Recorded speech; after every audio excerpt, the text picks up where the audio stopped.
Goeiemiddag almal, baie welkom by hierdie Brentus webinar. Brentus wat wel bekend is vir hulle baie aktuele en baie interessante webinare wat hulle aanbied en vanmiddag sin beloof om ook net so interessant en aktueel te wees.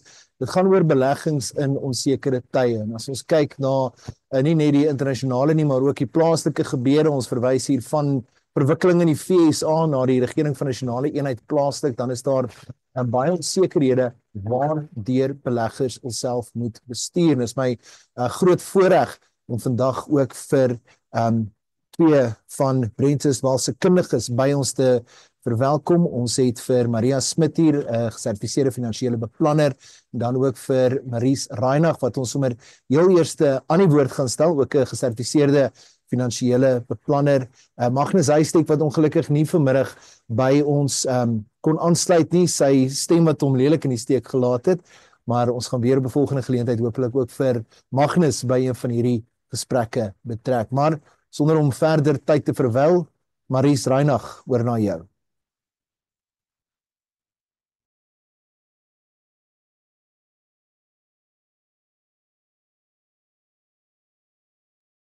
Koning, ek wil net seker maak, Maries, dat ons jou kan hoor, jou mikrofoon wat in hierdie stadium nog stil gemaak is.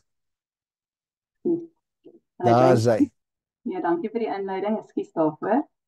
Dat ek met my aanbieding aansit en kan ons maar spring. Maar dankie vir almal wat ingeskakel het vandag se sessie. Ja, so wat James nou gesê het, soos ons almal bewus is daar baie goeders in die wêreld wat tans onsekerheid veroorsaak. Geopolitiese spanning en groeiende verdeeldheid reg oor die wêreld. Byvoorbeeld die onsekerhede wat Donald Trump maak met sy tariewe en dan hier by ons natuurlik die regering van nasionale eenheid wat so 'n bietjie op dun ys staan meeste van die tyd. So ons natuurlik kry baie navrae van kliënte af van hoe dit gaan uitspeel en die impak wat dit gaan hê op hulle beleggings. Maar ongelukkig het niemand 'n kristalbal om presies te kan sê en weet hoe alles gaan uitspeel nie. So daarom het ons dit goed gedink om in hierdie sessie 'n bietjie meer te fokus op strukture en hoe om beleggers te wys wat se strukture hulle binne hulle finansiële plan kan gebruik en die voordele wat dit vir hulle kan inhou, wat dan seker is en vas is wanneer hulle na hulle finansiële beplanning kyk. So baie keer wanneer ons na finansiële beplanning kyk, is die beleggingsstrukture wat ons gebruik net so belangrik soos die beleggingsportefeuilles waar ons kliënte op die einde van die dag dan nou belê. Hierdie is metodes om 'n mate van sekerheid voordele in jou finansiële plan in te bou, voordat jy net daarop fokus van wat markte gaan doen, want markte is maar baie onvoorspelbaar en daar is nie beheer daarop nie. So die belangrikste is dan te midde van al die geraas vir ons is om beleggers te kry om hierdie geraas uit te sny en te fokus op wat dan saak maak, en dit is die bou en beskerming van hulle finansiële welvaart. So vandag gaan ek nou spesifiek fokus op opsies by aftrede en hoe jy by en tydens aftrede dan moet maak met jou geld. So ek gaan eers net 'n vinnige oorhoop gee van die opsies wat beskikbaar is wanneer jy by aftrede is, so vanaf aftreefondse. So dit sluit nou in as jy aftree van anniteite of voorsorgbewaringsfondse en dan nou pensioenfondse by die werk. Ek gaan net 'n vinnige oorsig gee oor daai 3 opsies by aftrede. Dan gaan ek oorbeweeg na gevalle studie toe, na eers 'n lewende anniteit om te kyk hoe dit uitspeel met 'n medium risiko belegging en dan nou laastens 'n gevalle studie van 'n hibriede anniteit wat 'n redelike nuwe opsie is wat beskikbaar is om te kyk hoe dit die optimale verspreiding van jou beleggings kan affekteer deur 'n gewaarborgde anniteit portefeulje in te bou. So tradisioneel is daar altyd 2 opsies beskikbaar gewees wanneer dit kom by aftrede. So die kliënt kom by aftrede, nie by ouderdom 55 kan jy vanaf meeste aftreefondse al besluit om af te tree indien jy sou wou. En dan is dit 'n baie belangrike besluit wat gemaak moet word. Wat gaan jy doen op hierdie punt met jou hardverdiende neseier? Waartoe gaan jy dit plaas? En gewoonlik is die opsies gewees jou lewende anniteit en 'n lewensanniteit. So die lewende anniteit, dis 'n gewaarborgde pensioen oor jou lewe en die lewensanniteit, hy is meer van 'n vaste beleggingsrekening waaruit jy nou self kan kies hoe jy inkomste moet trek. En elkeen van hierdie het sy eie voor- en nadele. dat ons vinnige oorhoë van die eienskappe gaan gee. Eerstens die lewensannuïteit. Dit gee vir jou of waarborg vir jou inkomste tot die dag wat jy sterf. So dit is nou, maak nie saak of jy 80 of 110 of nog ouer word nie. Solank as wat jy lewe, is jy gewaarborg, jy gaan daai inkomste kry. So dit gee jou mate van gemoedsrus. En ek praat nou net van jouself, maar jy kan kies om jou gade ook op te sit, sodat jy en jou gade, vir solank as wat jy sal lewe, beskerm is deur daai inkomste sekerheid wat jy dan nou gaan ontvang. Natuurlik, die lewensannuïteit hang baie af van die terme wat jy vasteken aan die begin, want jy gaan hom nooit kan verander vanaf as jy eers in hom is nie. So dit is baie belangrik om daai terme seker te maak aan die begin dat dit gaan pas en goed kan uitspeel vir so lank as moontlik. Nou, hy het sy negatiewe aspekte ook. So gewoonlik kyk die mense daaraan vas dat ongelukkig is daar beperkte oorerwing wanneer dit kom by lewensannuïteite, maar let op, ek sê beperkte, van dit hang af van die terme waarteen jy omskryf wat die oorerwing vir jou begunstigdes eintlik kan wees. So daar is maniere om nog steeds 'n nalatiging te laat, al bly jy in 'n of vanaf gaan jy oor na 'n lewensannuïteit toe. Maar 'n goeie manier om na 'n lewensannuïteit te dink en waar hy kan inpas is byvoorbeeld om te kyk dat daai gewaarborgde inkomste wat jy skryf 'n vaste uitgawe soos byvoorbeeld 'n mediese fonds kan dek. Want jy kan sê, okay, kom ons sê my mediese fonds verhoog elke jaar met 9 tot 10%. Dan kan jy 'n lewensannuïteit uitneem wat dit kan dek en outomaties met daai persentasie dan elke jaar verhoog.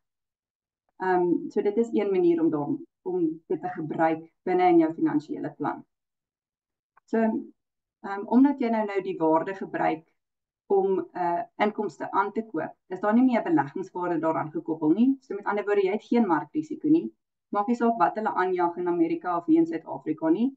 Jy weet jy gaan jou inkomste kry en niks wat hulle doen van 'n invloed hê daarop nie. So jy gaan nie meer beleggingswaarde sien nie, maar dit beteken nou ook die beperkte oorerwing vir jou begunstigdes. Wanneer ons kyk na 'n lewende annuïteit, dan behou jy nou beheer oor jou geld in die sin dat jy kan nou self kies hoe dit belê word. Jy gaan nog steeds jou beleggingswaarde daar sien en dit gaan op en af beweeg saam met die markte. En as jy nou een van daai beleggers is wat daagliks jou beleggings dophou, wat ek nie sal voorstel nie, maar van byvoorbeeld in die begin van April of gedurende 2022 sou jy omtrent elke dag 'n ligte hartaanval gekry het, maar dan sou jy nog gesien het hoe op en af daai waardes kan beweeg. En natuurlik het dit 'n baie groot impak op die inkomste of die langslewendheid van jou portefeulje. En die inkomste wat jy daaruit kan kry.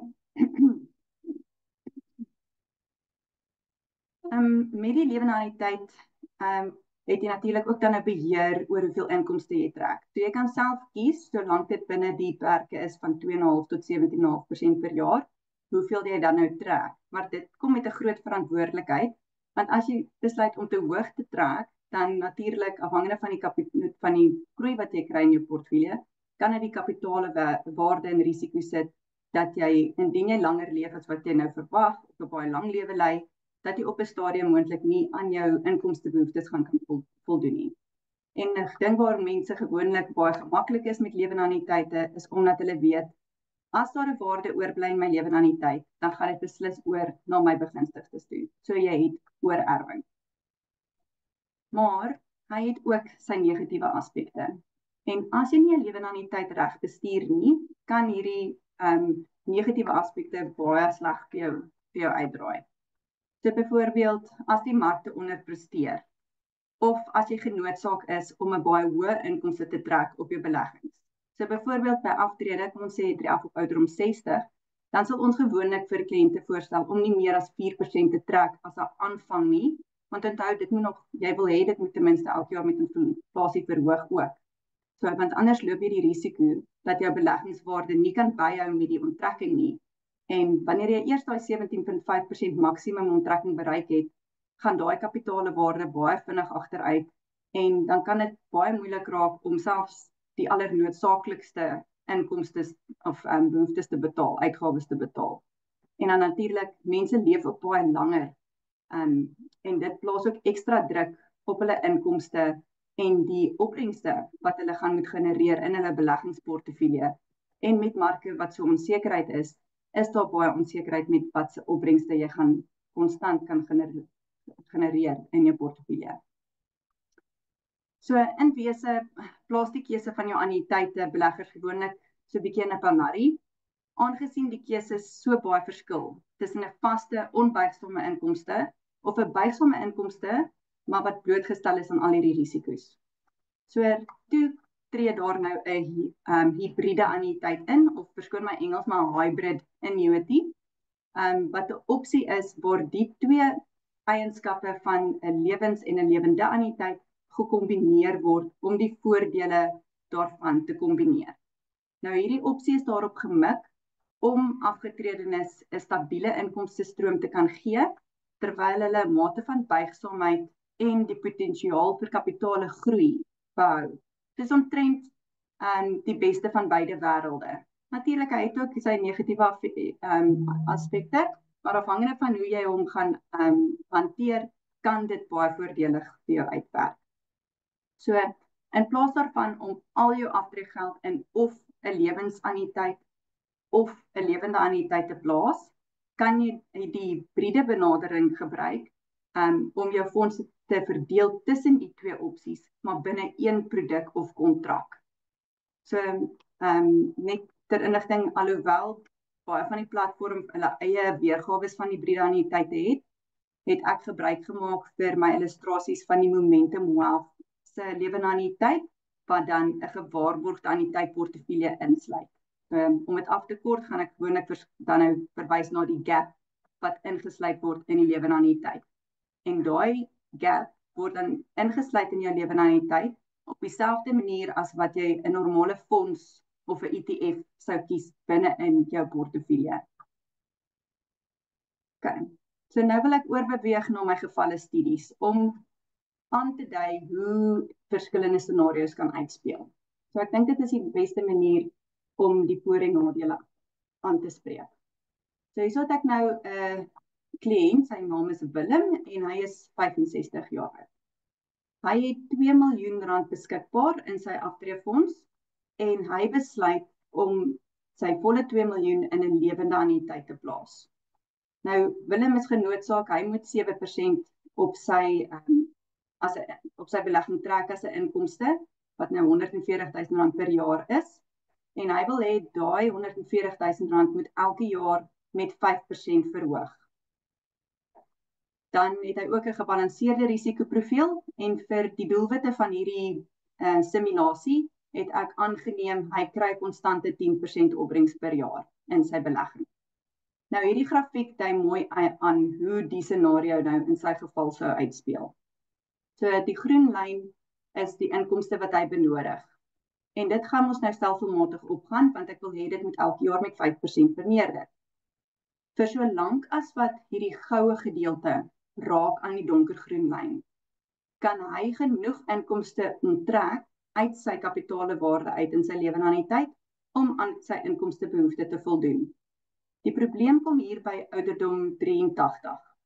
By ouderdom 83, dan begin sy beleggingswaarde daal en hy is by die maksimum van 17,5 wat hy mag trek op lewende annuïteite, en dan beteken dit elke jaar daarna gaan sy inkomste wat hy kan ontvang al hoe meer daal. En hierdie pink gedeelte wys die groot tekort en hoe veel groter dit word oor tyd hoe ouer hy word.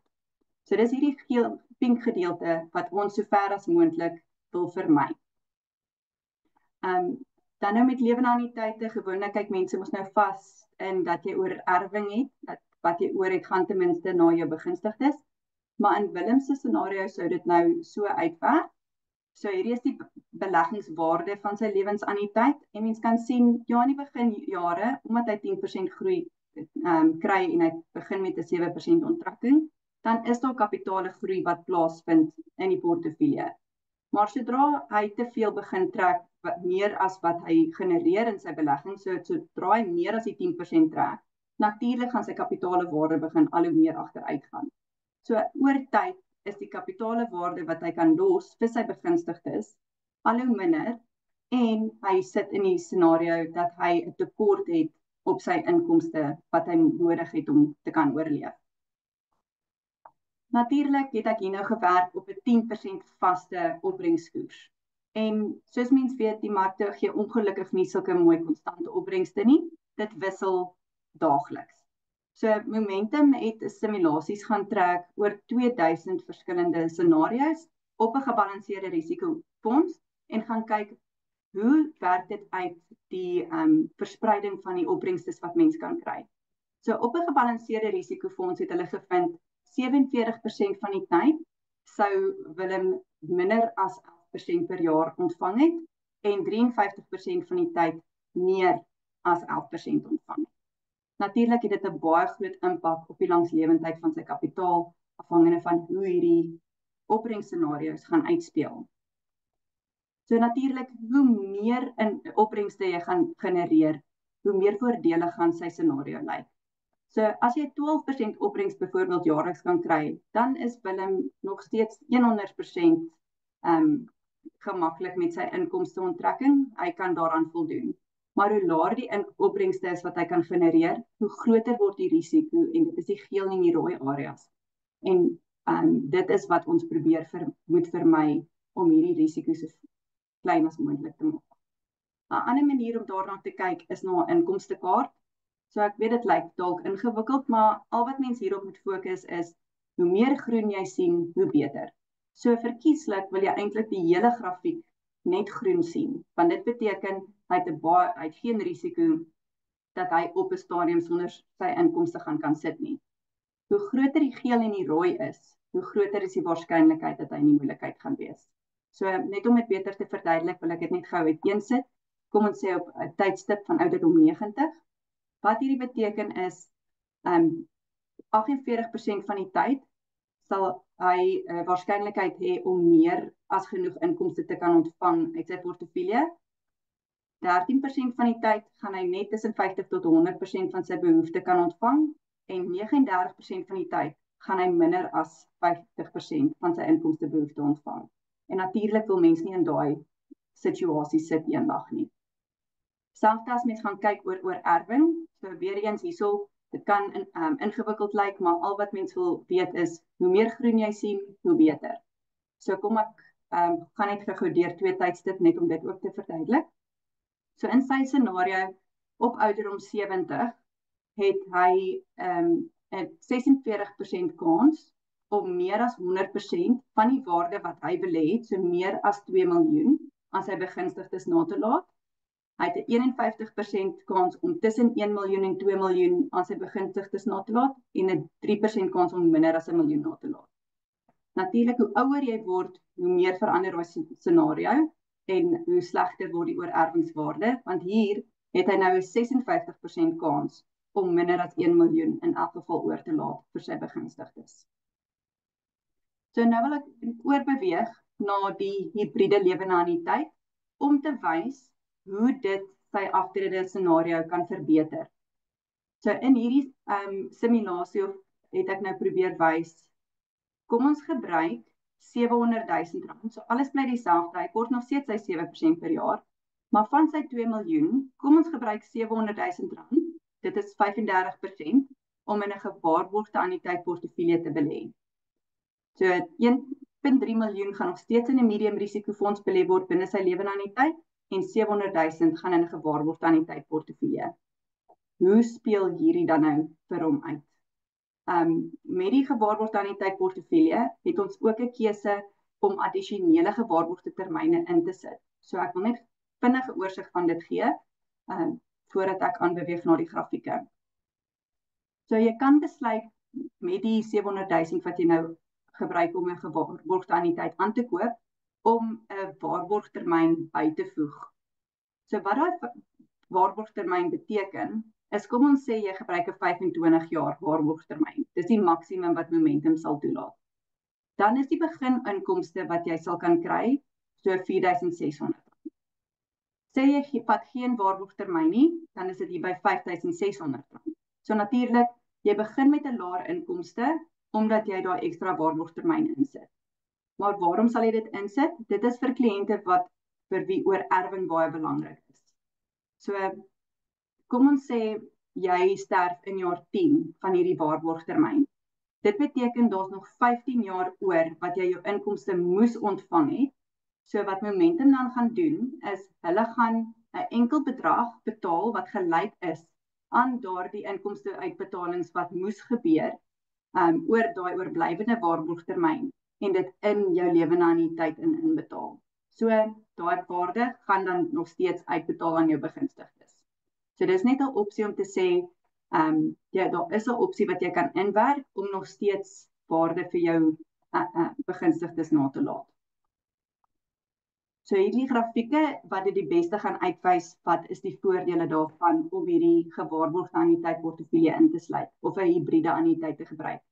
So in hierdie eerste grafiek het ek die 25 jaar waarborgtermyn inkomste gebruik, so die R4.600 wat hy kan kry, en reeds kan mens sien sy inkomste wat hy kan kry in vergelyking met die lewende anniteit wat die donkergroen lyn is en die hibriede anniteit wat die goue lyn is, word uitgeskuif met 'n ekstra 3 jaar wat hy sy volle inkomste kan kry. En selfs daarna is die tekort wat hy het baie kleiner as wat dit sou gewees het in 'n skoon tradisionele anniteit.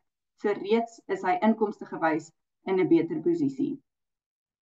Wanneer dit kom by sy oorerwingswaarde, omdat hy daai 25 jaar waarborgtermyn ingesluit het, in die beginjare lyk dit omtrent presies dieselfde wat hy sou kon oorlaat indien hy vroeg sterf in sy lewende anniteit as in die hibriede anniteit. En selfs dan nou met tyd word die hibriede anniteit saldo beskikbaar vir begunstigdes groter. Hoekom word dit groter? Want jou waarde is beter beskerm om te kan groei en dus kan jy meer oorlos vir jou begunstigdes oor tyd. So weer eens kom jy beter af. As oorerwing nie vir jou 'n groot oorweging is nie en jy besluit nee, ek wil eerder die hoër inkomste ontvang met geen waarborgtermyn nie, dan kan jou inkomsteprofiel dan nou so verander. So hierso kan Willem dan nou vir volle 95 jaar aan sy inkomstebehoefte voldoen. Daar is geen verlaging in inkomste of 'n tekort nie teenoor die tradisionele lewende anniteit wat 'n baie groot tekort het. So net om 35% van jou waarde te gebruik het om daai waarborg in te koop, verleng jy jou inkomste wat jy kan ontvang met meer as 10 jaar. Natuurlik, wanneer ons nou gaan kyk na die oorerwingswaarde, gaan dit anders lyk in die beginjare, want onthou, ons het nou R700.000 gebruik om daai waarborg aan te koop, so onmiddellik val die waarde wat aan jou begunstigdes beskikbaar is met R700.000. So indien jy sou doodgaan 1 jaar na jy afgetree het in ouderdom 66, dan gaan jou begunstigdes R700.000 minder kry, want jy het nou nie die waarborgtermyn ingesit nie. Maar oor tyd, omdat die waarborg terugwerk in jou lewende anniteit in en dit die beleggingswaarde so beskerm, omdat jy meer volhoubare inkomsteonttrekkings kan neem, hoe langer jy sou leef, hoe meer word die waarskynlikheid dat jy 'n baie beter waarde vir jou begunstigdes kan oorlaat as in 'n tradisionele anniteit. So om op te som, het ek nou die grafieke teenoor mekaar hier in hierdie slide gesit, om te kan sien, okay, eerstens jou tradisionele lewende anniteit, dan die lewende anniteit of die hibriede lewende anniteit met geen waarborgtermyn en dan nou laastens die hibriede lewende anniteit met 'n 25 jaar waarborgtermyn. En as ons kyk na die eerste grafieke met die groen, het ek gesê, hoe meer groen, hoe beter. So met al twee hibriede opsies is die groen gedeeltes beter af as met die tradisionele lewende anniteit. En selfs as oorerwing vir jou 'n baie groot oorweging is, hoe langer jy sou leef, hoe beter is die hibriede lewende anniteit se oorerwing in elk geval. En selfs met die hibriede lewende anniteit met die 25 jaar is jou beginwaardes vir oorerwing eintlik beter af as met die skoon lewende anniteit, omdat daar 'n present value gebruik word om die toekomstige inkomste uit te werk, wat meer voordelig kan wees afhangende van die koerse wat op daai stadium beskikbaar is. So ek hoop hierdeur het ek gewys hoe om net die regte strukture te oorweeg, mens jou aftrede posisie kan verbeter dit is nie, soos ek gesê het, het my Engels maar one size fits all nie. So dit is nie in alle gevalle dit vir almal die beste scenario is om hierdie strategie te volg nie. En dit is waarom dit belangrik is om met 'n gekwalifiseerde beplanner te gaan sit, om te kan kyk hoe dit vir jou kan uitwerk en om jou persoonlike plan so bes as moontlik uit te werk, dat jy so lank as moontlik jou inkomste kan voorsien. Maar ja, ek dink dit was my storie. Dankie Maries. En ek is seker ons baie van u wat brand om vrae te vra. Jy kan solank jy sal sien daar is 'n vraag opsie op die blad waar jy solank jy vrae kan indien. Ons gaan aan die einde van die volgende aanbieding gaan ons na die vrae kyk. Gaan ons die vrae aan Maries en aan Maria stel. Maar daarmee gaan ons met dadelik oor na die volgende aanbieding. Ons bly by die tema van beleggings in onsekere tye en hoe om tussendeur daardie landmyne te beweeg. Ook 'n gesertifiseerde finansiële beplanner verbonde aan Brentus Wealth. Ek gee nou oor aan Maria Smit. Goeiemôre. Ek gaan dan nou praat oor die ander gedeelte van beleggings. Maries het nou gepraat oor 'n vaste belegging of jou aftreeprodukte. Ek sal graag julle net meer wil inlig oor die ander struktuur, jou diskresionêre kapitaal. Ons het die laaste ruk gesien, baie mense sit met kapitaal net in hulle persoonlike naam of kapitaal in 'n trust en dit is nie goed gestruktureer nie. So baie keer kry mense 'n verrassing as hulle na 10 jaar se spaargeld nou aftree en hulle moet begin 'n inkomste trek daarvan of hulle wil skuwe maak en hulle kry 'n groot kapitaalwinsrekening of selfs sou hulle afsterf. Ek dink hierdie prentjie sê mooi wat gaan gebeur as jy afsterf met liquide bates in jou persoonlike naam. Ons sit met 'n meester se kantoor wat nie baie effektief is nie. Ons sit met boedels wat partykeer 2 tot 3 jaar vat om afgehandel te wees. En as jy begunstigdes het wat afhanklik is van daai geld, is dit moeilik om jou geld in jou persoonlike naam te hou, want die dag as jy sterf, vries dit totdat jou boedel dan nou afgehandel is. Nou sal julle vir my sê, maar dan die volgende opsie is, kom ons sit dit in 'n trust. 'n Trust is 'n wonderlike struktuur om dit buite jou boedel te kry, maar om liquide kapitaal van jou naam na 'n trust se naam te kry, is daar belasting betaalbaar. Hier gaan dit maar gaan van persoon tot persoon. Gemiddeld as jy vir jou hele lewe lank gespaar het, het jy alreeds 'n groot boedel en om dan nou op aftrede te besluit om jou geld oor te skuif na 'n trust toe, gaan jy moet kies tussen 'n lening of met 'n donasie. Nou as jy 'n lening kies, dan is daar rente wat jy moet betaal, wat die trust dan nou aan jou moet betaal, wat dan nou weer 'n inkomstebelasting in jou naam gaan genereer. As jy dan besluit jy gaan dit skenk, dan jou doelwit om dit uit jou boedel uit te kry, om nie boedelbelasting te betaal van 20% nie, gaan jy dan nou donasiebelasting betaal van 20%. So, jy's nie regtig so beskerm in 'n trust nie. Ons het die laaste ruk begin gebruik maak van strukture om ons kliënte se geld te beskerm teen hierdie probleme wat ons sien. So die oplossing wat ons gekry het is om jou geld te belê in 'n uitkeerpolis. So 'n uitkeerpolis is 'n langtermynversekeringsproduk. Jy het dan nou blootstelling in enige, as jy dink aan 'n uitkeerpolis, dan kan jy dink jy kan enigiets daarin belê. Jy kan belê in aandele, jy kan belê in 'n geldmark tipe produk, jy kan belê in 'n inkomstefonds, jy kan selfs belê in 'n goud aandeel. So jou opsies in die uitkeerpolis is presies dieselfde as wat jy net 'n gewone belegging sou hê. Die enigste verskil is jy is beskerm met inkomstebelasting en jy's beskerm met boedelbelasting. So as ek sê jy's beskerm daarmee, beteken ek in plaas van dat jy in byvoorbeeld 'n trust se naam 45% inkomstebelasting betaal, betaal jy in 'n uitkeerpolis 30%. Jy betaal dit ook nie self fisies oor aan SARS nie. Die beleggingsmaatskappy waarby jy belê, betaal dit namens jou oor. Ons sien ook baie mense wat vir 15, 20 jaar gesit het op een aandeel. Nou kom hulle op aftrede, jy wil nou nie meer daai risiko hê om hierdie een aandeel te hê nie, maar jy weet as jy daai aandeel afverkoop, gaan jy met kapitaalwinsbelasting aan SARS betaal. In die uitkeerpolis betaal jy 12% kapitaalwinsbelasting waar jy in jou persoonlike naam tot en met 18% betaal. Hulle neem dit ook van die beleggingswaarde af, so jy hoef nie self aan die einde van die belastingjaar vir SARS iewerster daai geld uit te trek nie. Dan in terme van boedelbeplanning.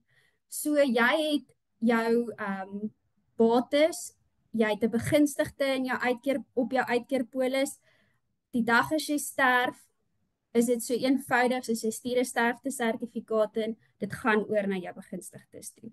Dit is nie onderhewig aan jou testament nie. Die eksekuteur kan nie 'n fooi daarop vat nie, want hulle werk nie daarmee nie.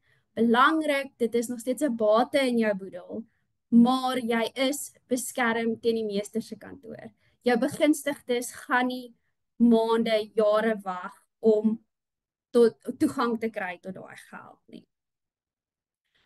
So dit is die rede hoekom ons hierdie tipe produkte gebruik.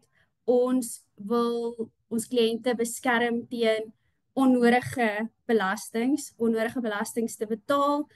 Ek het 'n voorbeeld gedoen, hierdie is regtig vir, daar's soveel mense wat sit met kontant in hulle bankrekening wat nie weet wat om met dit te doen nie. So hulle hou dit in hulle bankrekening, jy betaal nog steeds rentebelasting op daardie geld wat jy veilig probeer hou in jou bankrekening.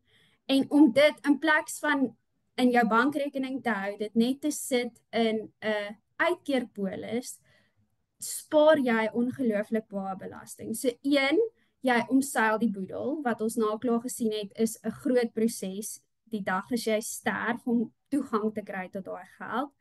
Hierso het ek eenvoudig gesê, jy het 'n bankrekening versus jy sit jou geld in 'n inkomstefonds, so hy het min of meer dieselfde risikoprofiel as 'n bankrekening. Kom ons sê hulle albei het 'n 8% groeikoers aan hulle gekoppel en jy gaan na 2 jaar trek jy dit. So met 'n uitkeerpolis het jy die eerste 5 jaar het jy 1 lening en 1 onttrekking. So as jy na 2 jaar sê, okay, ek wil die geld nou trek, ek wil eiendom koop, dan is dit so eenvoudig soos jy gebruik dan jou of jou 1 lening of jou 1 onttrekking en jy het nog steeds toegang tot daai geld.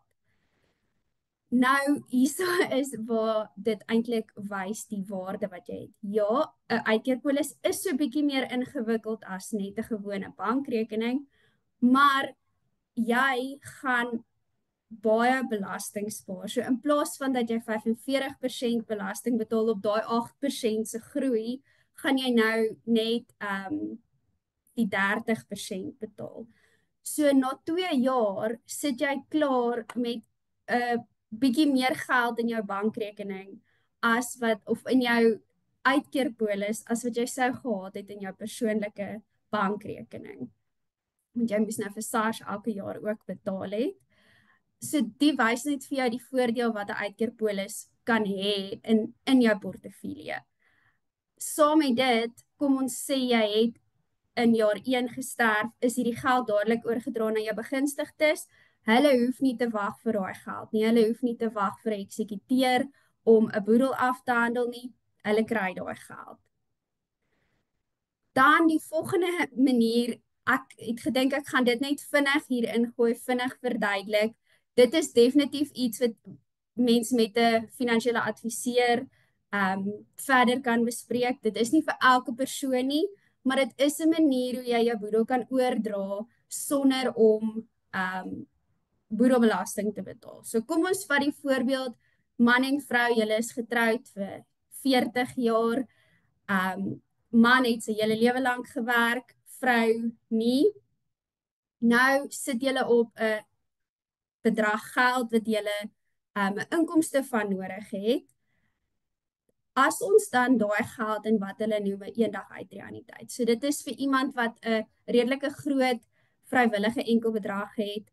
As jy daai geld dan eenmalig in 'n uitreaniteit sit en jy tree daarvan af en jy trek 'n inkomste daarvan, kan jy op 'n manier belasting bespaar in die sin dat die inkomste wat jy nou trek uit daai uitreaniteit wat jy dan nou verander het in 'n lewende anniteit, die belasting trek jy daar af. So kan jy ook likwiditeit skep en as dit oorgaan van man na vrou en die vrou besluit om die lewende anniteit te behou, gaan mens nie daai 20% boedelbelasting betaal nie. As mens dit oorvat na die kinders toe, die kinders besluit om die lewende anniteit te behou, gaan hulle nie boedelbelasting betaal nie. So mens kan 'n lewende anniteit dan strek. Al die groei binne in die lewende anniteit is sonder belasting. So dis ook 'n opsie wat ons gebruik om ons kliënte te help om belasting op hulle beleggings te bespaar. Ek het nou redelik baie vinniger gepraat as wat ek gedink het, maar dit is min of meer my storie. Ons is hier om ons kliënte te help om belasting te spaar. Ons probeer op wettige maniere soveel as moontlik doen vir jou om so min as moontlik belasting te betaal. So ja, dankie baie. Dis my kant van die storie. Dankie Maria. Ja, jy het nou gesê jy het 'n bietjie korter gepraat as wat jy beplan het, maar ek sien die vraag kom in, so jy gaan nou jou geleentheid kry spesifiek wat belasting betref. Ek wil sommer dadelik wegspring met die vrae want daar het reeds 'n hele rits vrae ingekom en Maries, die eerste twee gaan ek aan jou oorlaat om vir ons gehoor te beantwoord. Die vraag is, dit is twee vrae wat ek sommer so gaan saamvat. Die persoon vra, as jy reeds afgetree is en 'n lewende anniteit geskep het, kan jy dit omskakel na 'n hibriede anniteit? En dan 'n ander persoon wat ook vra, as jy reeds 'n lewende anniteit het, kan jy oorskakel na die hibriede model. Maries, hoe prakties is dit? Ja, so met lewende anniteite kan jy dit oordra na ander platforms of na ander strukture toe wat dit toelaat. So met 'n lewende anniteit kan jy dit oordra na 'n platform wat, indien hy nie reeds op 'n platform is wat 'n hibriede anniteit opsie het nie, kan jy dit sit op 'n platform wat 'n hibriede anniteit opsie het en dan byvoorbeeld op Momentum Wealth is nou die spesifieke een waarna ek verwys het.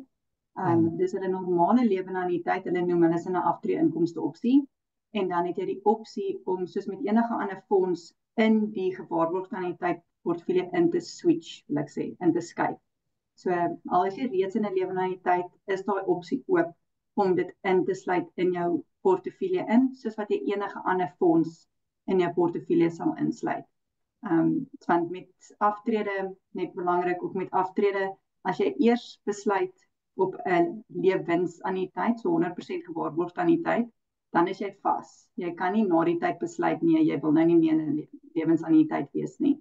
So dieselfde met die lewende anniteit, as jy eers daai gedeelte geskuif het in die gewaarborgde anniteit portefeulje in, dan kan jy nie weer uit hom uitskuif nie. So dis waar dit verskil van 'n fonds. So as jy hom eers aangekoop het binne jou lewende anniteit, dan het jy nou 'n hibriede anniteit vir die res van die tyd wat jy hom het. Jy kan hom nie weer uitskuif nie en jy kan hom dan net skuif na ander platforms toe wat dit ook toelaat, wat ook daai selfde struktuur het. Maar dit is 100% moontlik om 'n bestaande lewende anniteit in 'n hibriede anniteit om te skakel. Ja, en ek dink weer eens, en dit is iets wat beide Maria en Maries beklemtoon het tydens hulle aanbiedinge. Hierdie is die tipe produkte wat nie net, ek dink jy die term gebruik, 'n one size fits all, een grootte pas almal benadering volg nie. Dit is belangrik om met jou adviseur te praat, om jou unieke behoeftes te kommunikeer, om seker te maak, Maries, dat daar 'n produk is wat pas gemaak word vir jou behoeftes. Ja, presies. Dit gaan nie dat elke persoon weet dat dit so mooi uitwerk nie. Maar ek het al oor die algemeen hang dit ook baie af van die rentekoerse wat op die oomblik beskikbaar is binne gewaarborgde anniteite. So soos nou waar ons sit in 'n hoë rentekoersomgewing, is daar beter geleenthede om hierdie gewaarborgde anniteite dan nou aan te koop, want jy kry in 'n hoë rentekoersomgewing goeie waarde vir geld. So dit is nie te sê dat oor 5 jaar wanneer rentekoerse gedaal het, dit nog steeds 'n goeie opsie is nie, soos omtrent 'n grab it while it's available, ekskuus vir my Engels, maar opsie vir solank as wat rentekoerse hoog is, glo ek gaan dit 'n goeie waarde vir geld opsie bly, maar wanneer rentekoerse begin daal, dit is wanneer jy nie meer eintlik gaan hoor van gewaarborgde anniteite nie. Maar wat belangrik is, as jy dit eers ingesluit het in 'n hoë rentekoersomgewing en jy daai goeie rentekoers vir jou vasgeskryf, gaan dit nooit verander nie. Onthou nou jou vrae te plaas hier op die platform. Ons gaan kyk of ons by al die vrae kan uitkom. Hier is een van 'n 64-jarige lid van die gehoor wat sê die opbrengste hier van 2014 was uiters power en aggenome dat die JSE-indeks in 2015 daardie era redelike powere groei getoon het, wel beter groei oor die laaste 2 tot 3 jaar. Is dit egter so dat oor die afgelope 10 jaar en ek verkort nou so 'n bietjie die antwoord, maar oor die afgelope 10 jaar het dit 'n negatiewe impak gehad op die waarde van aftreegeld en gevolglik ook maandelikse aftreeonttrekkings. Hoe kan ons en Maries of Maria, julle kan sê wie van julle hierdie wil antwoord, hoe kan ons vir die volgende 10 jaar beter opbrengste kry om die nadeel, daardie negatiewe invloed wat ons nou van die JSE gesien het op aftreebeleggings eintlik op te maak, dit uit te kanselleer? Ek weet nie wie van julle dit wil beantwoord nie. Ek sal eers dan kan Maria altyd byvoeg as sy wil. So ja, dit hang af binne natuurlik waarheen belê was oor die tydperk. Natuurlik oor die tydperk as jy baie Suid-Afrikaanse blootstelling gehad het, was dit oor daai tydperk gewees dat ons plaaslike mark buitelandse markte onderpresteer het. Die goeie opbrengste wat die plaaslike mark nou opgebring het was eintlik nou net in die afgelope 2-3 jaar, maar voor dit het dit 'n baie groot negatiewe impak gehad op aftreefondse, veral met aftreefondse omdat dit gekoppel is aan regulasie 28. So met regulasie 28 beteken dit jy mag nie meer as 'n sekere persentasie in die buiteland belê nie. Op die oomblik is dit 45, maar vir baie lank was dit 25 en toe het hulle dit stelselmatig opgeskuif van 25 na 30 na nou 45 toe. So natuurlik vir ons is dit baie positiewe verandering dat jy nou meer buitelandse blootstelling kan insluit. En dit maak dat vir ons is die geleenthede vir opbrengste net soveel meer breed in buitelandse markte. So omdat daai nou verhoog het, moet jy gebruik maak daarvan in jou aftreeanniteit en seker maak dit word gebruik sodat jy jou opbrengsprofiel vorentoe dan nou kan verbeter. En dan wanneer dit kom by aftrede, want by aftrede is jy nie beperk met regulasie 28 nie. So die dag as jy nou in 'n lewenanniteit ingaan, dan kan jy jou lewenanniteit opstel volgens jou risikoprofiel. Met ander woorde, as jy meer groei wil najaag in jou portefeulje, dan het jy toegang tot meer buitelandse blootstelling binne in die lewenanniteit en buitelandse groeibates, wat dan oor tyd die moontlikheid bied om beter opbrengste te kan genereer. Dit is wel met hoër risiko gepaard gaan, so dit is 'n langtermyn storie wat moet uitspeel. Jy moet deur marksiklusse sit, maar histories as ons daarna kyk, deur marksiklusse en jy daarbey gebly, dan het jy altyd aan die beter kant uitgekom. Die probleem kom met swak markbeweging, soos byvoorbeeld wat ons gekry het in 2022 of nou begin van April. Mense maak emosionele besluite op daai reaksies in die markte en dan maak hulle verkeerdelik die besluit, nee, hulle voel hulle moet iets doen. So my belegging het nou net 10-20% geval, so ek gaan nou uit hierdie fonds uitskuif, want duidelik weet hulle nie wat hulle doen nie, dink die mense, en dan skuif hulle uit na iets wat nou net fantasties presteer het. So wat jy dan doen is, jy koop uit op die laagtepunt van 'n fonds of 'n mark, en jy klim in op 'n hoogtepunt van 'n ander fonds, wat nou op pad is om weer af te beweeg, want dit beweeg in siklusse. So as jy in 'n goeie strategie belê is, wat sin maak, wil ek sê, so dit is goed om dit te hersien elke nou en dan te sien dat dit nog steeds in die huidige konteks van waarde is, dan moet jy daarby vasbyt en deur marksiklusse beweeg, want dit is die grootste fout wat ek vind waar mense hulle eie waarde vernietig deur daai emosionele besluite te maak en op te kort termyne te fokus wanneer hulle kyk na beleggings. So elke 2-3 jaar na iemand nuuts te skuif of die portefeulje heeltemal te verander. Dit is 'n baie groot risiko wanneer dit kom by swak markbeweging. Maria? Ja, ek dink wat ek sal byvoeg is wat ons by Brentus doen is ons het 'n tipe van 'n emmer strategie. So jy het jou emmer vir jou inkomstebates. Dit is waar jy jou konservatiewe bates het, rente draand. As die mark val, gaan daai gedeelte van jou portefeulje nie val nie en dan het jy jou groei emmer. So elke paar jaar hersien jy jou portefeulje en dit wat gegroei het in die buiteland skep jy dan nou af en sit jy weer in jou inkomste emmer. So jy trek nooit daai gedeelte wat in die aandele is wat af is nou as mens kyk in April wat dit af is en toe weer opgeskiet het. Jy raak dan nie aan daai gedeelte vir sê 5 na 7 jaar nie. Jy los dit, laat dit groei. Jy trek jou inkomste gedeelte. Dit is hoe ons dit min of meer bou. Jy kan ook in jou uitreaniteit wil jy dan nou jou 45% buitelandse blootstelling het. Sit jy dan as jy jou plaaslike gedeelte het, sit jy in inkomstefondse of konservatiewe bates waar jy jou 8% kry sonder te veel risiko. As jy dan wil, ons het 'n paar fondse wat dan nou, hulle noem dit 'n randverskansing is, so dit is aandele wat gelys is in Suid-Afrika en ook oorsee. Daai opsie is ook beskikbaar. Ja, ek wil by jou stil staan vir 'n oomblik, Maria, want jy praat nou oor julle breër beleggingsstrategie en ek sien jy's nou 'n vraag ook hierso.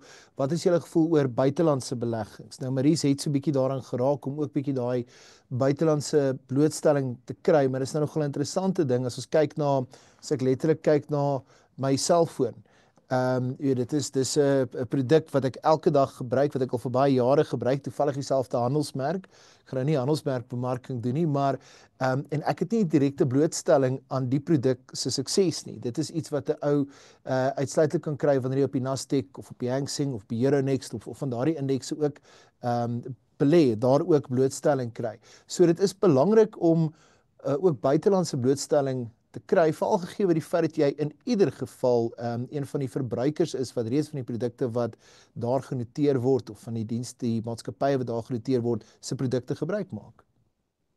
Ja, so ons glo nog steeds vas in dat buitelandse aandele oor die langtermyn vir jou beter prestasie gaan gee as plaaslik.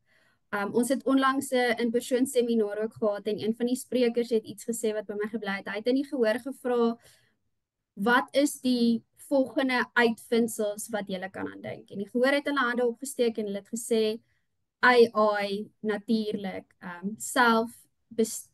selfdrywende karre en iemand wil dit gesê hulle ons gaan op Mars land.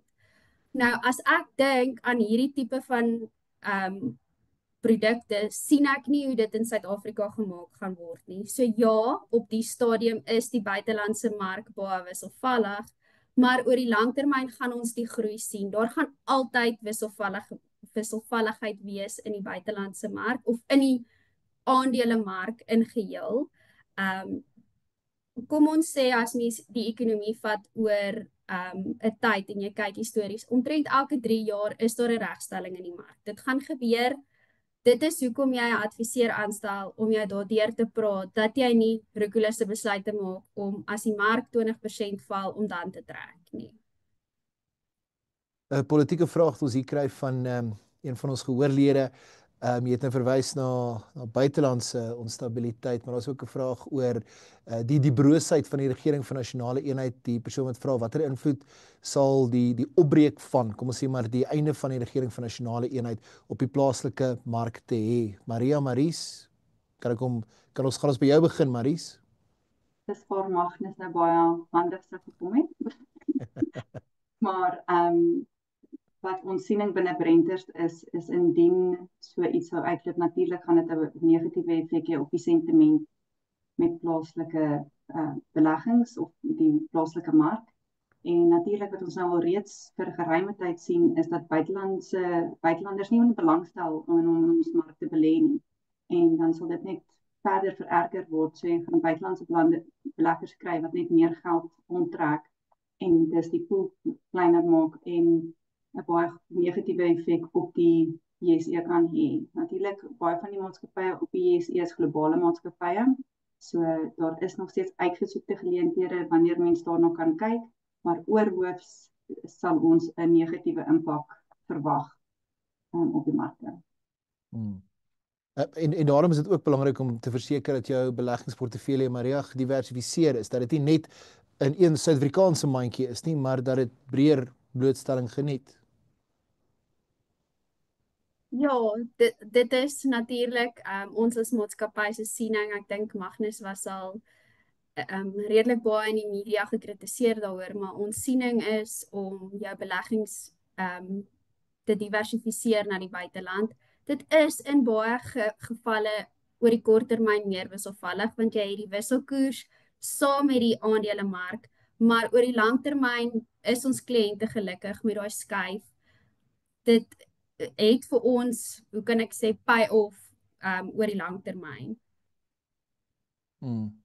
Ek het 'n tyd gelede aan Magnus verwys. Ek het 'n tyd gelede toe ek juis 'n media onderhoud gevoer met Magnus en ek het vir hom gevra wat is van die grootste risiko's, en interessant genoeg het hy nie spesifiek politieke risiko's of so uitgewys nie. Wat hy uitgewys het, en dit is presies waar ons nou 'n vraag ook het, is produkte wat verskriklike hoë rentekoerse aanbied. Nou, hoe moet beleggers te werk gaan, Maries? Hoe moet beleggers te werk gaan wanneer hulle nou kennis neem van produkte wat verskriklike hoë rentekoerse aanbied, en hoe moet hulle hulself beskerm teen iets wat 'n moontlike Ponzi kan wees? Ja, dit is iets binne Brenters waar ons baie erg probeer fokus, en iets wat ons gereeld sê is waar jy baie waarde beskerm is nie om kliënte te adviseer in die regte ding om in te belê nie, maar meer waar om in nie te belê nie. Want as jy 'n groot fout kan maak, is om hierdie hoë opbrengste na te jaag sonder om die risiko's daarvan te besef. So geen rentekoers wat so hoog aangebied kan word is sonder risiko nie. So enige produk wat sê dit is gewaarborg, maar dit bied vir jou meer as wat gewaarborgde rentekoerse kan bied by 'n bank, wat 'n redelike veilige instelling is. Moet jy weet, daar is baie groot onderliggende risiko's wat daaraan gekoppel is, want ergens moet 'n bate realiseer om dit te kan genereer. En as dit nie uitspeel nie, ten gunste daarvan nie, dan het jy 'n baie groot risiko dat jou volle kapitaalwaarde in gevaar kan wees. En gewoonlik met daai produkte wat ons sien is, daar is bladsy en bladsy van fynskrif wat niemand deurlees nie, want dit word bemark as 'n veilige gewaarborgde opbrengs. So ek sal sê wees baie versigtig. Dis nou weer die Engelse sê van as goeders te goed klink om waar te wees, dan moet jy versigtig tree. En dis 100% so. So redelike, en ek meen die rentekoerse wat nou aangebied word op veilige en verstaanbare platforms is redelik hoog op die stadium. So om vir die baie risiko wat nie aangebied word as risiko nie, maar dit het baie groot risiko, maar om daarvoor te gaan met 'n waarskynlikheid dat indien ietsie kleins verkeerd loop, dan val die hele ding in mekaar. Ek sal eerder lig tree as wat ek veilig voel om kliënte daarin te belê.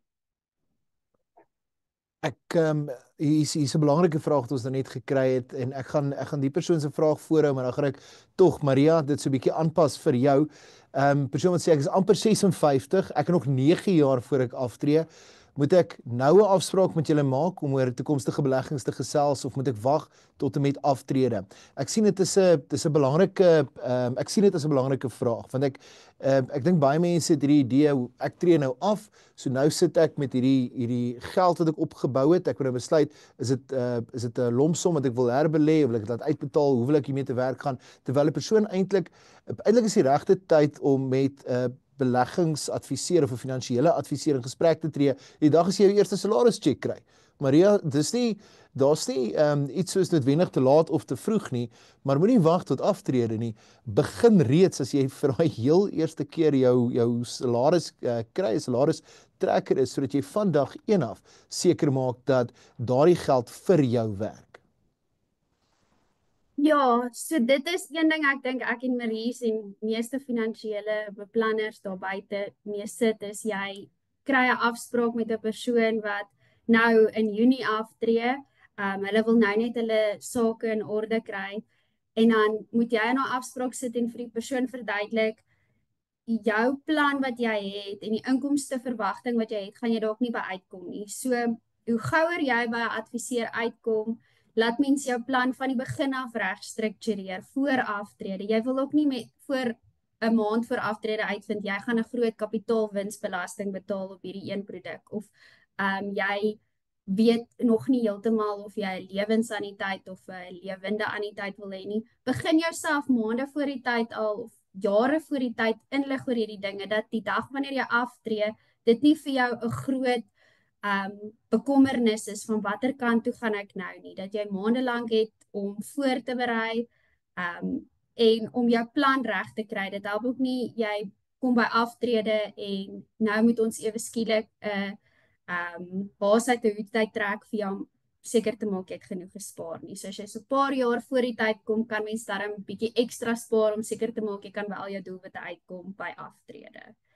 Ek weet nie of Maries iets verder wil byvoeg nie. Ek wil ook net byvoeg oor daai gewaarborgde inkomsteprodukte. Ek dink as hulle op 'n billboard vir jou sê jy kan hierdie persentasie kry, maak seker daardie maatskappy is geregistreer by die kollektiewe beleggings instansie. Maak seker dit is geregistreer by die FSCA, want baie van hierdie feiteblaaie wat hulle stuur, sê baie klein daaronder, hierdie is nie gewaarborg nie, dit is onderhewig aan 'n sekere produk se groei.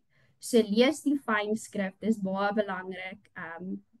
En soos Marie sê, if it's too good to be true, dit is gewoonlik so. Ons het nog enkele vrae, maar net voor ons daarby kom, wat ons het eintlik gesê ons gaan die gehore uur besig hou. Kom ons sê net vinnig, waar kan belangstellendes julle in die hande kry, Maries? Ja, so ons spesifiek is nou, ek en Maria sit in die Pretoria kantoor. So hulle kan ons skakel op ons kantoornommer of vir ons e-pos te stuur. Al ons besonderhede is beskikbaar op ons webblad, wat maklik is om te kry. So enige manier om ons te kontak, of se telefonies of per e-pos, ons sal waardeer as mense ons kan nader. Ja, jy kan Brentus Wealth eintlik op enige platform, enige sosiale media platform intik, jy gaan Maria en Maries in die hande kry. Gaan loer ook op hulle webblad BWM, brentuswealthmanagement.co.za. Jy gaan al die kontakbesonderhede daar kry, maar Maria en Maries nou spesifiek wat in die Pretoria kantoor sit. Alfonso Groenewald, dankie vir jou boodskap. Hy sê dis 'n baie insiggewende aanbieding, inderdaad. Maria en Maries wat hulle goed van hulle taak gekwyt het. Dit is 'n insiggewende aanbieding, en hy vra ook, gaan ons die opname beskikbaar stel, dat mense weer hierna kan gaan kyk, weer hierna kan gaan luister. Alfonso, ja, ek het pas van ons tegniese regisseur verneem, dat dit beide op Brentus Wealth se YouTube kanaal en op Pretoria FM se YouTube kanaal beskikbaar gestel sal word, so jy kan ook daar hierna gaan kyk. Maar dan net so vinnig nog enkele vrae. Maria, Maries, gaan ons gou kyk of ons nog die laaste paar vrae kan beantwoord. Ons gaan so 'n bietjie oor tyd. Oor 2-3 in beseringstyd. Hier is iemand, Maria, wat vra, is goud weer besig om 'n veilige hawe te word, veral met baie lande wie se skuldklas in die stadium groot en waarskynlik nie volhoubaar is nie. Maria? So goud is 'n negatiewe korrelasie teenoor aandele. So dis altyd goed om 'n bietjie goud in jou portefeulje te hê. Ek sal nie sê oorgrootte groot gedeelte nie. Ons stel gewoonlik so 5% voor vir ons kliënte in hulle beleggingsportefeulje vir daai beskerming. Dit is baie wisselvallig. So ja, 'n bietjie goud in jou portefeulje is nie 'n slegte ding nie. Marie, hier's iemand wat vra oor die JSE, is daar wel 'n mate van blootstelling waarna Brentus Wealth kyk op die JSE? Het gou jou mikrofoon aan sy. So, ek dink die produk verwys na, of die vraag verwys na 'n spesifieke produk op die JSE, so daar is nie 'n produk op die JSE nie, maar wanneer ons kyk na JSE blootstelling binne ons portefeuilles, sal dit hoofsaaklik wees om aandele in te sluit wat nie net in 'n SA Inc aandele is nie, wat nie net gekoppel is aan die plaaslike mark en wat hier gebeur nie, maar meer globale maatskappye is en nie net hulle footprint in Suid-Afrika het nie, maar hoofsaaklik fokus ons by ons groeikomponent van ons portefeuilles of ons aandelekomponent meer op buitelandse blootstelling. Maar dit is nie te sê dit is, want baie mense dink, okay, nee, maar dis buiteland so, dis nie van toepassing op plaaslike randkapitaal nie. Onthou, jy kan nog steeds buitelandse blootstelling kry deur randverskansingsfondse te gebruik in enige portefeulje, selfs so dat ek nou verwys het na jou aftreeportefeulje, dan kan jy randverskansingsfondse gebruik om direkte buitelandse maatskappye in jou portefeulje in te sluit, al reflekteer dit in rand, sal jy nog steeds die groei sien daarvan in buitelandse, wat die buitelandse groei dan nou koppel. Maar 'n spesifieke produk wat daarop fokus, nou nie in daai sin nie, maar ek hoop ek het die vraag geantwoord. Ja. Maries, wil sommer by jou bly vir 'n oomblik. Hier's jy het nou ook gepraat oor anniteite. Willie van der Vyver wat sê hy het 'n tradisionele lewende anniteit. Hy vra of hy al die kapitaal moet oorskakel na 'n gewaarborgde lewensanniteit een of ander tyd, of kan hy 'n gedeelte hou in 'n lewende anniteit en dan 'n gedeelte in die gewaarborgde lewensanniteit? Ja, so met 'n lewende anniteit kan jy op enige stadium besluit om oor te gaan na lewens- of 'n gewaarborgde anniteit toe. Of soos ek nou verduidelik het, jy kan gaan na 'n kombinasie van die twee, wat dan nou die hybride anniteit is, of in Engels die hybrid annuity, wat jy die twee kan kombineer in een. Jy kan dit op enige stadium doen, en die beste sal wees om 'n analise te maak van watse opsie in jou persoonlike omstandighede die beste sal uitwerk. So dit sal moet wees om 'n paar vergelykings te trek, want daar is nie net een opsie wat die beste, dit hang af van jou persoonlike behoeftes, en dan 'n analise daarvolgens op te trek, en dan gevolg daarop 'n besluit te maak, wat is die beste opsie vir jou, maar dit is moontlik om of gedeeltelik of ten volle na gewaarborgde anniteit, want jy moet net besluit wat se opsie is die beste vir jou. Maria, ek dink hierdie is ons laaste vraag. Iemand wat vra, wat is julle opinie oor, hulle gebruik die term verspreiding, ek dink ons kan dit dalk ook maak diversifisering van jou portefeulje vir aftredebeplanning. Hier is nou spesifiek met die oog op aftredebeplanning om ook eiendom in die buiteland in te sluit. Wat is julle opinie daaroor? Maria, ek gaan by jou begin. Om eiendom in die buiteland in te sluit in aftreeprodukte, jy kan dit doen as jy in 'n fonds tipe produk belê om blootstelling te kry aan eiendom. As jy diskresionêre kapitaal het, dan is dit so eenvoudig as jy kyk na iets soos Mauritius wat ons doen. Dit is as jy kyk na eiendom om in te bly of in te verhuur, dit is definitief iets wat ons doen.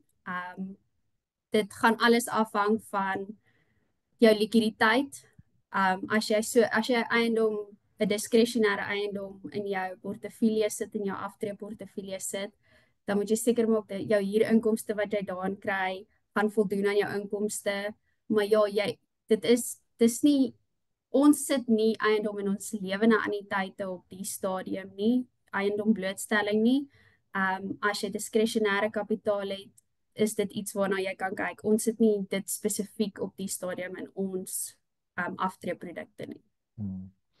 Ek gaan net so ten slotte elkeen 'n laaste vraag vra. Maria, ek gaan by jou begin en dan Maries vir jou die laaste woord gee. Maria, kom ons net ten slotte beklemtoon net weer die belangrikheid daarvan om met 'n gesertifiseerde finansiële beplanner te gesels. Jy kan politieke advies miskien om die braaivleisvuur kry, maar moenie beleggingsadvies daar kry nie. Dis belangrik om met iemand kundig te gaan gesels oor jou unieke behoeftes, aan 'n woorde hoër of lae risikoblootstelling, wat jou unieke situasie ook is, hoeveel tyd jy ook nog het om sê maar 'n bietjie meer waagkapitaal of ten minste waaghalsig te wees met jou beleggings, met jou 'n meer konservatiewe benadering volg. Dis belangrik dat daar na jou unieke situasie gekyk word en ook dan terselfdertyd, terwyl daar soveel landmyne is, soveel Ponzi skemas, soveel gevaarlike produkte is waarin mense veral die afgelope tyd ons weer gesien in belê, is dit belangrik om te verseker dat jy die regte advies kry en met 'n kundige praat voor jy daardie belegging aangaan. Maria? Ja, ek dink ek sal net daar byvoeg ook in terme van 'n kundige gaan praat met 'n onafhanklike finansiële beplanner. Nie iemand wat gekoppel is aan 'n spesifieke produkhuis nie. Brentus is ten volle onafhanklik, so ons kan by enige beleggingshuis regkom. Ons kan fooie afstry by die beleggingsplatform. So onafhanklik is baie belangrik ook. Dis 'n belangrike addendum daarin, Maria, maak seker ook dat die persoon met wie jy praat onafhanklik is, soos Maria ook nou sê, sy en Maries daar by die Brentus Wealth kantoor. Hulle is nou beide by die Pretoria kantoor. Hulle kan jou met onafhanklike advies bedien. Hulle is nie gebonde aan 'n sekere produk nie. Hulle kan regtig met onpartydige brille na daardie produkte kyk. Maries, hoekom is dit so belangrik om veral vanjaar weer net eenvoudig jou beleggings en heroonskou te neem, net weer te kyk na waar jou sake in hierdie stadium staan? Waarom is dit belangrik om dit spesifiek nou te doen? Ek dink dit is op enige stadium belangrik om bewus te wees van waar jy trek in die finansiële prys. Voor aftrede, na aftrede. Voor aftrede is dit belangrik om te besef waaroontoe jy werk en wat nodig is om by jou doelwit uit te kom. En na aftrede is baie belangrik dat jy dit reg bestuur om dit so lank as moontlik vir jou te kan aanhou, om jou inkomste te kan ontvang. En dit is iets wat deurlopig na gekyk moet word. En ook die omgewing verander daagliks. Dit is een ding waar ons altyd verseker kan wees, is dat môre nie dieselfde gaan lyk as vandag nie. So dit is noodsaaklik om aan te hou om jou portefeulje te hersien, om te sien dat dit nog steeds geskik is vir die omgewing waarin ons vandag sit, en seker te maak dat nodige aanpassings indien daar is, dan nou gemaak word. En ook met finansiële produkte, daar is so baie veranderinge en nuwe geleenthede wat na vore kom, om seker te maak jy mis nie uit of dat jy nou nog in 'n ou generasie produk is, terwyl daar soveel beter geleenthede al intussen beskikbaar is vir daai spesifieke geld nie. So is baie belangrik om te gaan kyk, is jy nog op die regte pad en is jy nie beste produkte moontlik. Om Maries aan te haal, die enigste ding wat seker is, Maries, is dat niks seker is nie. So veral ook in hierdie baie interessante politieke klimaat waarin ons self bevind, wat daarmee saam ook dan bepaalde ekonomiese invloed op ekonomie wêreldwyd, maar ook spesifiek op jou beleggings het. Jou beleggings is nie verskans teen al hierdie gebeure plaaslik en internasionaal nie. Maak seker dat jy nou weer kyk na al jou beleggings. Is jou beleggings steeds op die regte pad, op die regte spoor, soos wat jy ook verouder, soos wat jy ook aanstap in jou lewe, soos wat jou inkomste ook verander, is dit belangrik om deurlopend ook te kyk na jou beleggings. En ons geen beter tyd as die Here nie. Baie dankie aan Maria Smit, Maries Reinagh van Brentus Wealth Management se Pretoria kantoor wat op hierdie woensdagmiddag by ons aangesluit het vir hierdie webinar, en tree gerus met hulle in verbinding. Praat met hulle oor jou unieke behoeftes. Praat met hulle oor die beleggings wat jy in hierdie stadium het en hoe mate jy voorsiening maak vir jou ou dag en hoe mate jy voorsiening maak daarvoor dat jy ook iets aan jou kinders eendag oorlaat en dat hulle jou bedien met die regte advies om seker te maak dat jou belegging ook reg bestuur word. My naam is James Kemper. Dit was my groot voorreg om julle by hierdie webinar te verwelkom vanmiddag. Ek wens julle alles wat mooi is verder toe.